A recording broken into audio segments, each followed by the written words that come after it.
So I hope today to review T-cell co-stimulation and how immune checkpoints regulate T-cell activation. And then we'll discuss immune checkpoint inhibitors and how they can cause immune-related adverse events. And we'll use inflammatory arthritis as a model example of an immune-related adverse event that we will see as rheumatologists. So a little bit of background, immune checkpoint inhibitors are one type of cancer immunotherapy, and the concept of activating the immune system to fight cancer is an old one, dating back to the early 1900s, where Dr. Coley put together some bacterial toxin and cured a patient with inoperable sarcoma. We've matured since then, and immune checkpoint inhibitors are the most widely used and popular of cancer immunotherapies. And these drugs increase survival in a variety of advanced malignancies. And they work by blocking negative costimulatory molecules of T cells, thus increasing their activation. So today we're going to focus on their mechanism of action and their consequences. So to warm us all up, throwing a question out there, which of these is not an inhibitory costimulatory molecule? No Jeopardy music?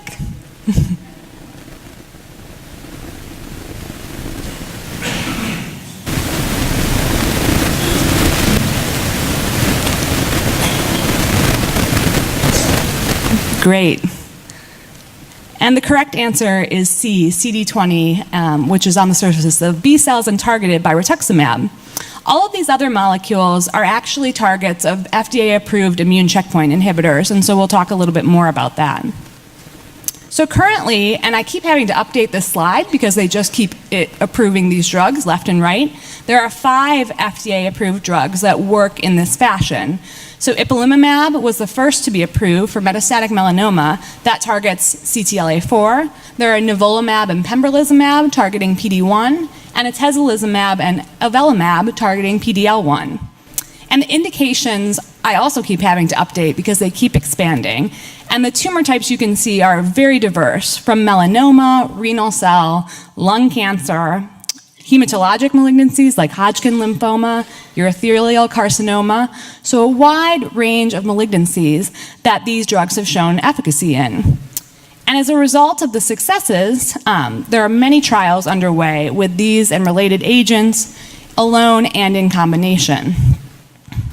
So to remind us of the pathways on which these drugs work, we'll talk a little bit about T-cell activation. So T-cell activation requires 2 signals in addition to cytokines for a T-cell to be activated.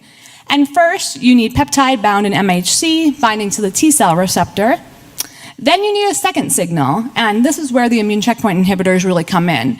You need the binding of a molecule like CD28 on the T cell to CD8086, also known as B7, on an antigen-presenting cell. Without the second signal, the naive T cell is not activated. So immune checkpoints control immune deactivation and regulation. And like much of biology, we have natural mechanisms to prevent our T cells from becoming too activated. So in the top panel, for example, once a T cell receives signal 1 and signal 2, there's automatic trafficking of CTLA-4, an inhibitory molecule, to the surface. CTLA-4 can bind to CD8086 and prevent the T cell from being overactivated. Also in the periphery, in the bottom panel, there's a different pathway that is more important, and that's PD-1 binding to PD-L1 or PD-L2 expressed in the setting of inflammation in target tissues, and that also prevents overactivation of the T cell. It's an inhibitory mechanism. So these pathways, the CTLA-4 and the PD-1, PD-L1, PD-L2 pathways, are those that are currently targeted by immune checkpoint inhibitors. And tumors have figured out how to use these checkpoints to their advantage to avoid killing. And so you can see in the panel that tumor cells can actually express on their surface PD-L1, which will interact with PD-1 on cytotoxic T cells and prevent their activation, thus evading killing. So a very important immune checkpoint in terms of our natural defenses on cancer, and one that tumors have taken advantage of. So the current approved immune checkpoint inhibitors target checkpoints both centrally and in the periphery. As I said before, ipilimumab targets CTLA-4. Nivolumab and pembrolizumab target PD-1, and atezolizumab and avelumab target PD-L1. And binding these inhibitory ligands and receptors prevents their inhibitory signals from being propagated, and it allows T cell activation to go on unchecked. So we have talked about the FDA-approved drugs, which are in bold, and again, I'm going to have to update this because they keep approving new molecules. There are other ways to activate the immune system as well. So some other drugs that are in investigation actually target activating molecules of T cells, like CD137 and LAG3. So pushing the gas, if you will, rather than cutting the brakes on the immune system. So there's two ways to activate T cells. You can either inhibit the regulatory molecules, or you can enhance the stimulatory molecules. But for today's talk, we're focusing on the drugs that work in this mechanism. And I like to think simply and in pictures, so I hope that this is a good thing for you to keep in your head when you're thinking about how these drugs work and how they end up causing immune-related adverse events. So another question, what biologic do we use in rheumatoid arthritis which affects related pathways to the ones that we've been talking about?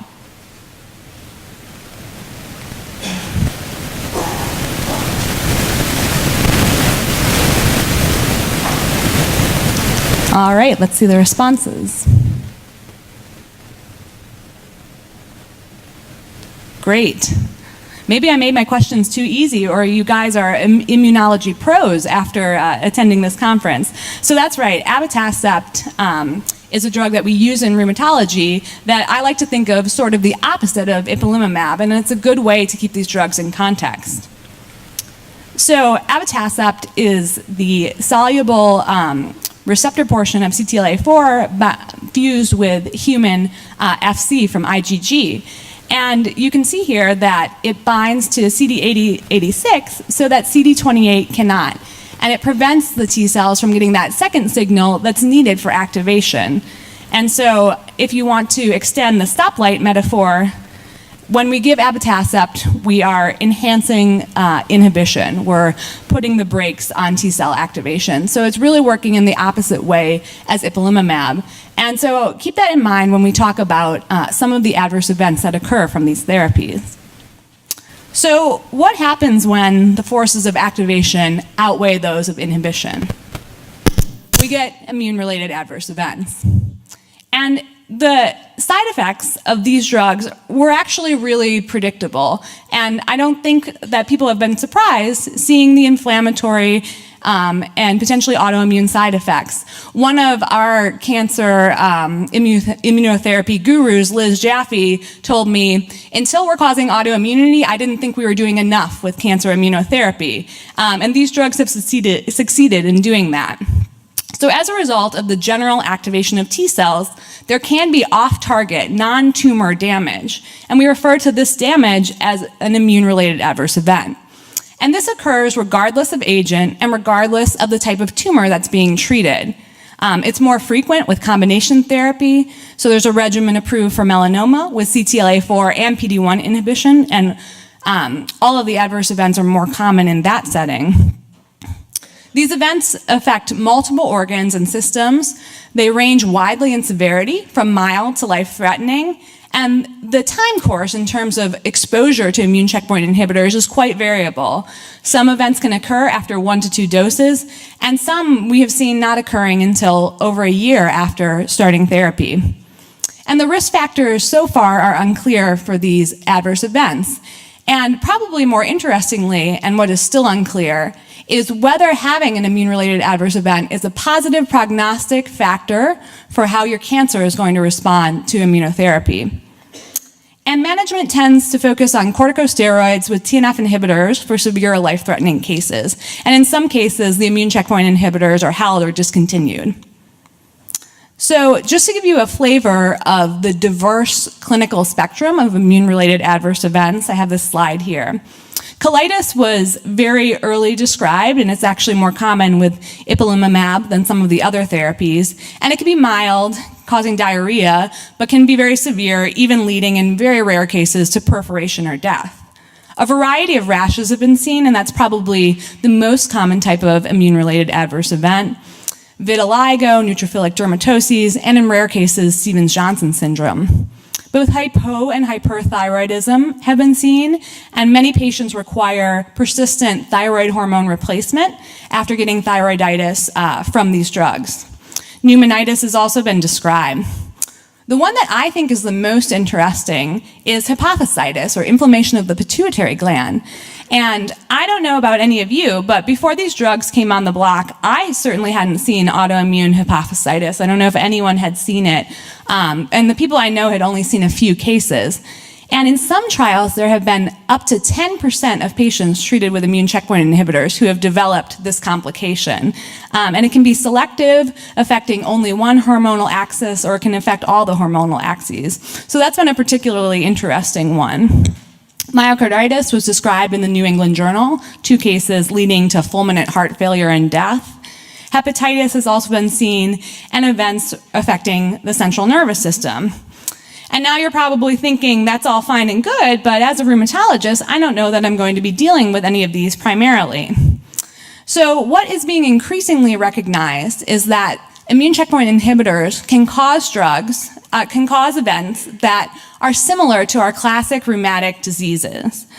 So inflammatory arthritis has been reported in both case reports and series, as has Sicca syndrome with a xerostomia predominance in terms of symptoms. Polymyalgia rheumatica has been reported by a couple groups, including the group in Cleveland here, in isolation and also with giant cell arteritis. Single organ vasculitis has been reported, myositis, even so severe as to lead to respiratory failure. Lupus nephritis has been seen, psoriasis and psoriatic arthritis, and we know that others are being described and will be reported shortly. So there's a wide range of these events that will ultimately, I think, be seen more and more by rheumatologists. Because we have a short time today, we're going to focus on inflammatory arthritis as a model rheumatic immune-related adverse event. So here's a case of a gentleman that I take care of, and I still take care of today. Have seen him for about the past year and a half. He's 35 years old with a history of stage 4 melanoma, wife, 2 kids, everything you can imagine for sort of a story that will tug at your heartstrings. And he had surgery and then received 1 dose of combination therapy of ipilimumab and nivolumab. Shortly after that, he unfortunately developed colitis, but responded to prednisone and was tapered off after 1 month. And so his oncologist thought, well, maybe that was too much for him. Let's try him on nivolumab monotherapy and see how he does, which was very reasonable given that we know ipilimumab is more associated with colitis. Unfortunately, after 1 dose of nivolumab monotherapy, he developed severe conjunctivitis and sterile urethritis. And within a few weeks of that, he started to develop joint pain and swelling. And initially, he had synovitis in his ankles and knee effusions, but shortly thereafter, his wrists were also involved. And he was referred by his oncologist to me in this setting. We did a knee aspiration in the office, which showed an elevated white blood cell count, neutrophil predominance. His oncologist had started him on prednisone 120 milligrams daily, which when I see some of these doses that people come in on, I'm very impressed. Not always in a good way, but the oncologist will often use whopping doses to treat these immune-related adverse events. And so we quickly tapered this down to 40 milligrams over 2 weeks. And he had some improvement in swelling and stiffness due to the prednisone, but he still had persistent symptoms even on 40 milligrams of prednisone, and he was not tolerating the side effects of corticosteroids well.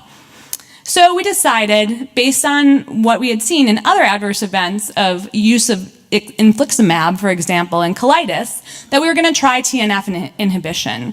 So we gave him a dose of adalimumab, which helped a lot, but he was developing sinus congestion and periorbital swelling. There was concern that he had a sinus infection, and so the adalimumab was held. He got 2 courses of empiric antibiotics without improvement, and so we got him in to see our ENT at Johns Hopkins. His sinus CT showed pan-sinusitis. I mean, his nasal passages were totally filled with mucosal thickening. There were no air fluid levels, no erosions, but just profound sinusitis. And cultures were negative at that time, done in the ENT office with an endoscope.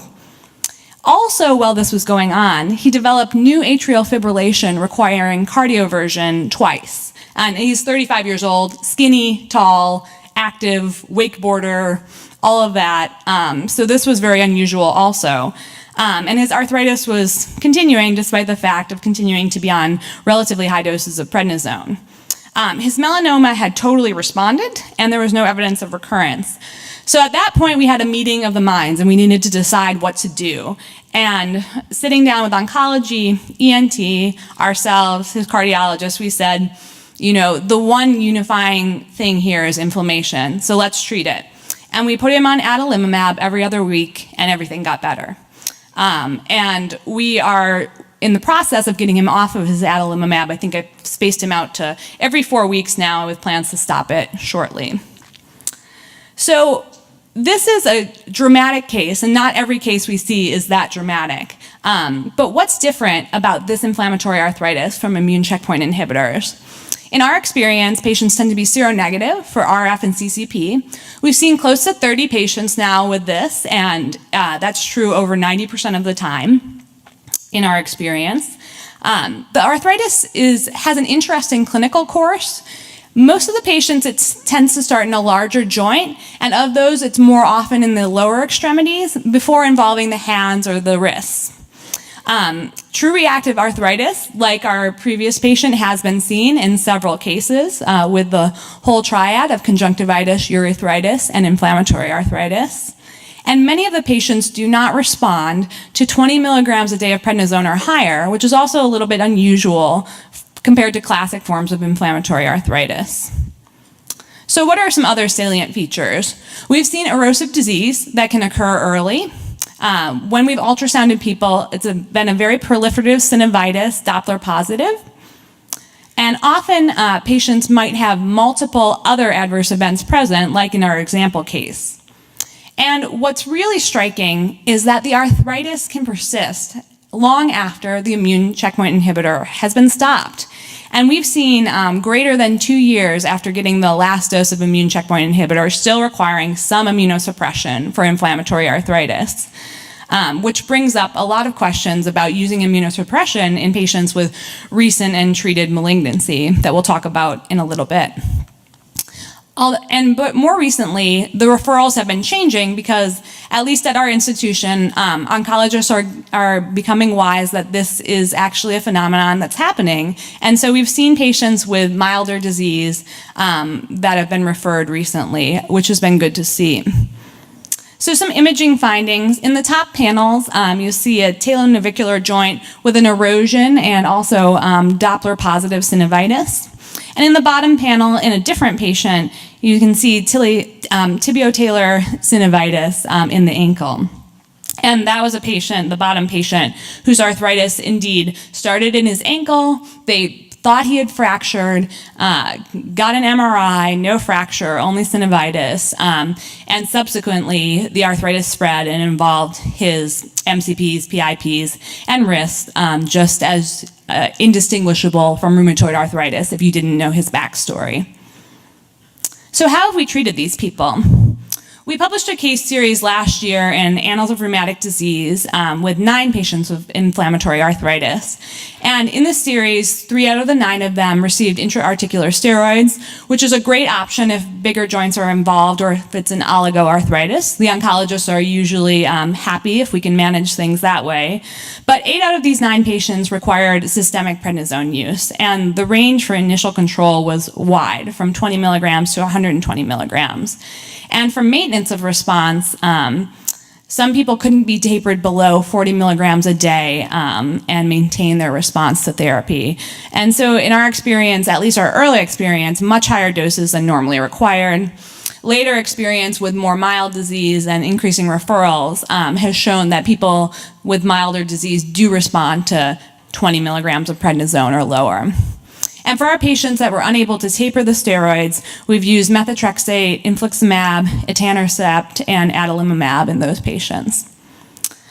So I can tell you that this often keeps me up at night because we have patients, and especially if they responded to the immunotherapy, with recent advanced stage cancer, and I'm giving them TNF inhibitors, and some of them had melanoma, and that's still an area where we need more data in patients with previous cancer and how TNF inhibitors affect their risk of progression, but it's still something that is a theoretical concern.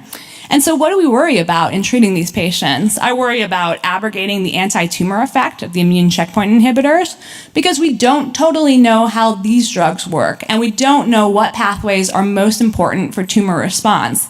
So until we know that, we don't know if we're blocking the relevant pathways.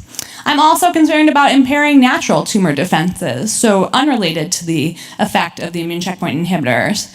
And then there's a question of, are there potential overlapping side effects with our drugs used for immunosuppression and the immune checkpoint inhibitors? And we're in a relatively data-free zone here, unfortunately, so far. The data we have is limited to short-term exposure in the setting of clinical trials. So in a few hundred melanoma patients treated with ipilimumab, it's been shown that corticosteroids or short-term TNF inhibition did not affect tumor response to therapy, which is great, but these are patients who got 1 or 2 doses of infliximab and that's it.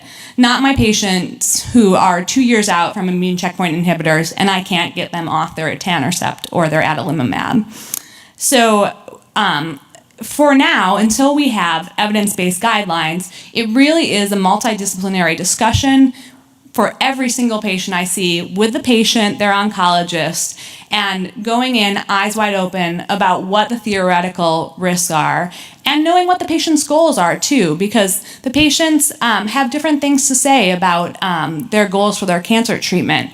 I've had patients say, I will stay on this trial no matter what, even if I can't walk because my arthritis is so bad.